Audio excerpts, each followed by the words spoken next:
Bien, hoy te presento el quinto tema de la parte de cinemática titulado Movimiento Circular. Bien, en este tema lo que haremos es estudiar el movimiento de una partícula en una trayectoria circular utilizando toda la teoría desarrollada en el tema 2 para la parte de cinemática tridimensional, pero adicionalmente a esos conceptos se incluirán los conceptos debido a las variables angulares, como es la posición angular, la velocidad angular y la aceleración angular. Bien, lo primero que tenemos que estudiar acá es sobre los sistemas de coordenadas cartesianas. Entonces, un sistema de coordenadas básicamente ubica puntos en el espacio según algún algoritmo específico. Por ejemplo, si nosotros consideramos este sistema de coordenadas cartesianas, acá dado por este eje X y el eje Y, entonces este punto del espacio, concretamente este punto en el plano X y Y, en el sistema de coordenadas cartesianas está caracterizada por esta longitud X a lo largo del eje X mayúscula y esta longitud Y a lo largo del eje Y. De tal manera que nosotros podemos especificar este punto dando los valores de esta coordenada X y esta coordenada Y, representado matemáticamente por el par ordenado X, Y. Además de esto, los sistemas de coordenadas tienen asociados vectores unitarios. El que aparece acá, el UX, está asociado a la variable X, o sea, dado este par ordenado X, Y, a esta coordenada X se le asocia el vector unitario UX y a esta coordenada o variable Y se le asocia el vector unitario U sub Y. Estos vectores unitarios, el UX, está definido sobre el eje X de magnitud igual a 1 y el UY es un vector unitario de magnitud 1 paralelo al eje Y. Es importante tomar en cuenta que estos vectores unitarios, el UX y el UY, en este sistema de coordenadas cartesianas, estas se mantienen constantes, ¿no? En cada punto.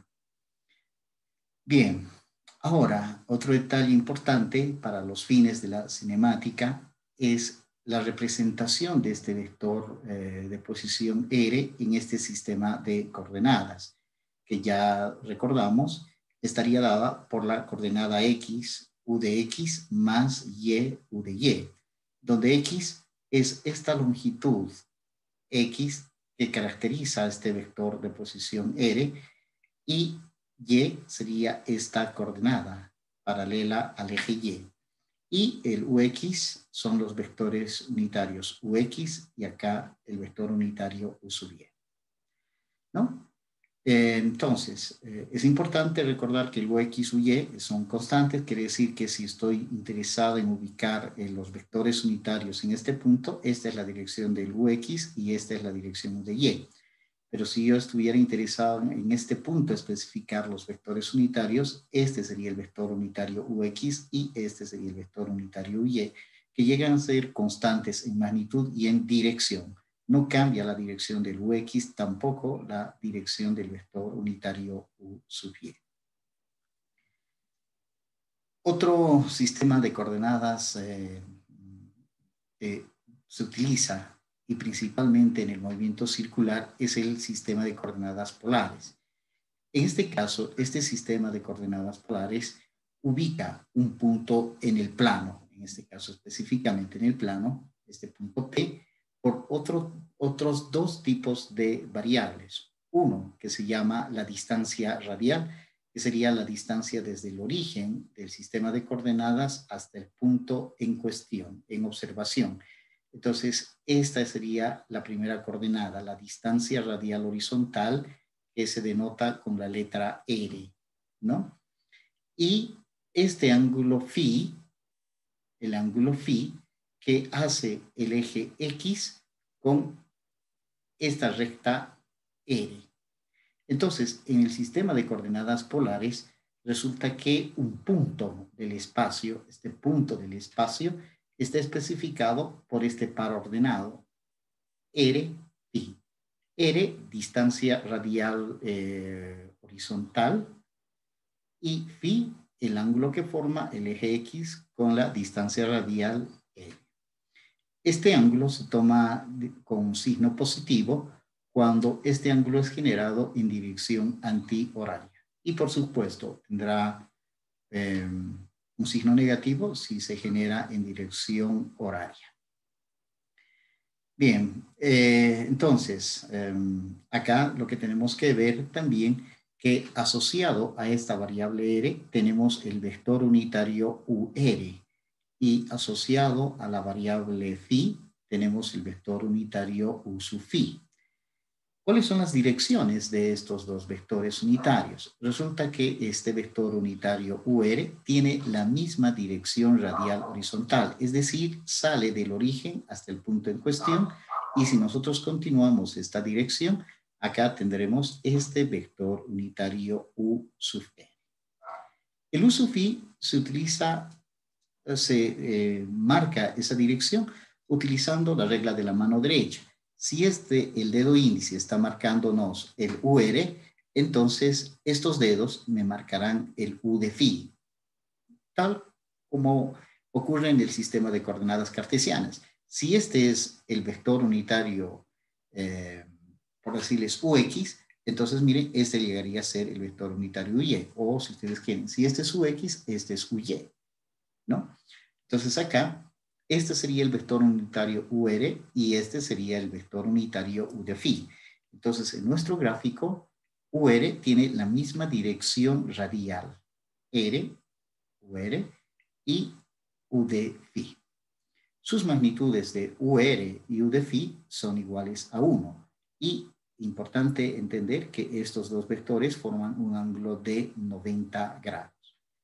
Acá lo interesante es ver que en este sistema de coordenadas polares, estos vectores unitarios, el UR y el UFI, no son constantes, varían. La magnitud es igual a 1, pero su dirección cambia.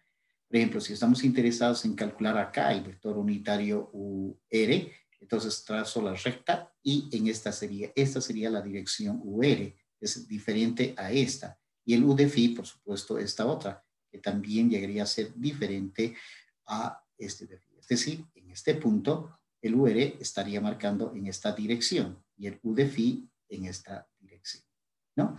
Entonces, en cada punto del plano X y Y, estos vectores unitarios UR y U de phi cambian de dirección, aunque sus magnitudes son iguales.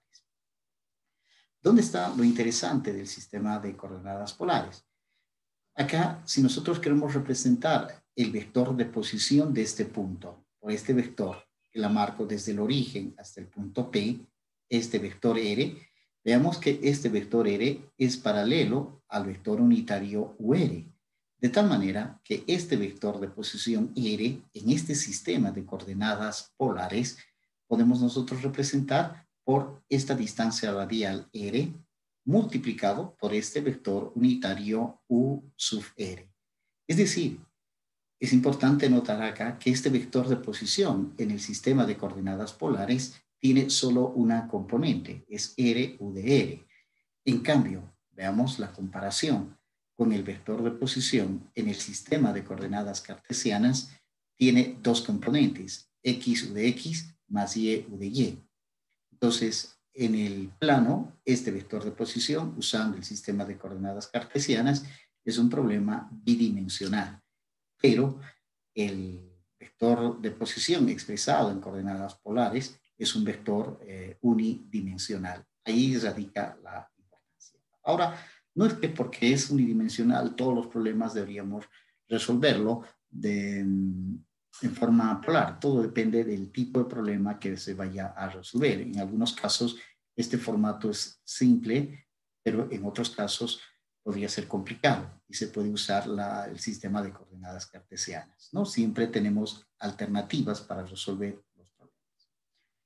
Bueno, acá te muestro la relación que existe entre los vectores, en este caso unitarios UR, U de phi, y los vectores unitarios UX, U de Y, por ejemplo, ¿no? Bueno, primero, este gráfico me muestra que este vector unitario UR se puede calcular por medio de este vector de posición dividido entre su magnitud, utilizando la definición de vector unitario. Entonces, UR lo podemos definir como este vector de posición R sobre R, que sería la magnitud de este vector de posición. Pero si nosotros observamos este gráfico, este vector UR, podemos formar con este vector unitario UR este triángulo rectángulo, donde acá tenemos el ángulo phi, que es exactamente este mismo ángulo del sistema de coordenadas polares. Entonces, como el tamaño de esta longitud es igual a 1, entonces este cateto llegaría a ser igual a coseno de phi, porque si aplico acá la definición coseno de phi, sería este lado sobre 1. Despejando de ahí, entonces, esta longitud, esa componente de u dirección x sería coseno de phi. Lo mismo, esta componente y del vector unitario UR, usando el mismo triángulo, podemos decir que es seno de phi, porque seno de phi es este cateto sobre 1, ¿no? De tal manera que este vector unitario podemos escribirlo como coseno de phi u de x más seno de phi u de y, ¿no?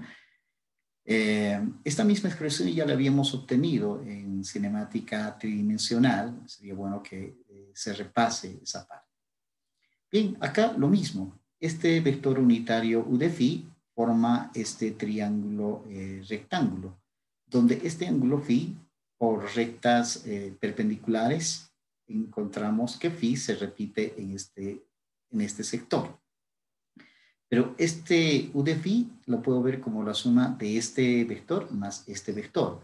Pero este vector tiene esta magnitud, seno de phi, cateto opuesto, y este lado es coseno de phi, cateto adyacente.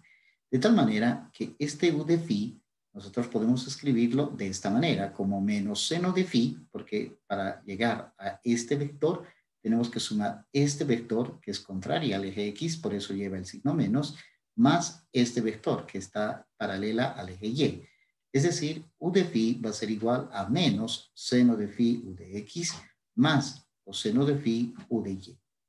Ahora, si vemos una cosa interesante acá, que también la habíamos visto en cinemática tridimensional, ocurre que la derivada de UR respecto de phi nos da, perdón, la derivada de U de R respecto de phi nos da U de phi. Veamos, si derivamos coseno de phi, esto es igual a menos seno de phi, y acá U de x como constante, más la derivada del seno de phi es coseno de phi. U de y se mantiene constante. Entonces podemos concluir que U de phi, por ejemplo, es igual a la derivada de UR respecto de phi. Lo mismo, las relaciones entre las coordenadas X y R phi están dadas considerando este triángulo rectángulo. Acá, este triángulo rectángulo tiene esta hipotenusa que sería igual a R, a la magnitud de este vector de posición.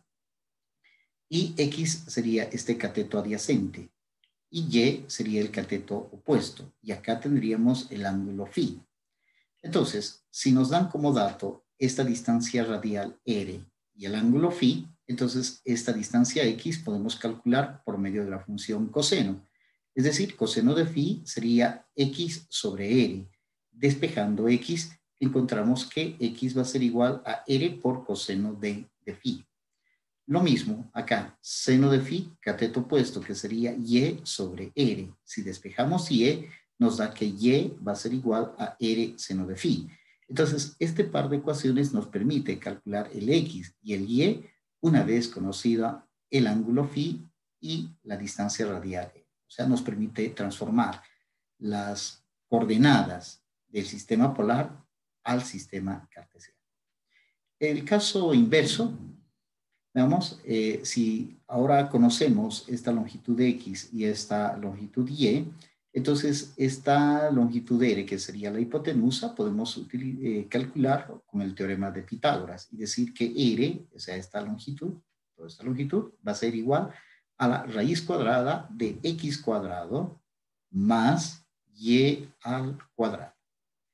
Y el ángulo phi podemos calcularlo utilizando la relación tangente de phi, porque resulta que la tangente de phi es cateto opuesto, que sería y sobre x, y eso es lo que tenemos acá, tangente de phi, y sobre x. Entonces, esta tangente de phi, miren, me permite calcular el ángulo de phi, conocida las coordenadas cartesianas x y y. Y esta otra ecuación, el teorema de Pitágoras, permite conocer esta distancia radial r en términos de las coordenadas cartesianas x y y. Es decir, este par de ecuaciones nos permiten calcular las variables angulares phi y r de las coordenadas polares, conocidas las coordenadas cartesianas x y y, ¿no? Que serían las ecuaciones inversas a esta expresión. Bien, entonces con este primer video ya hemos terminado la parte del repaso de los sistemas de coordenadas cartesianas y polares.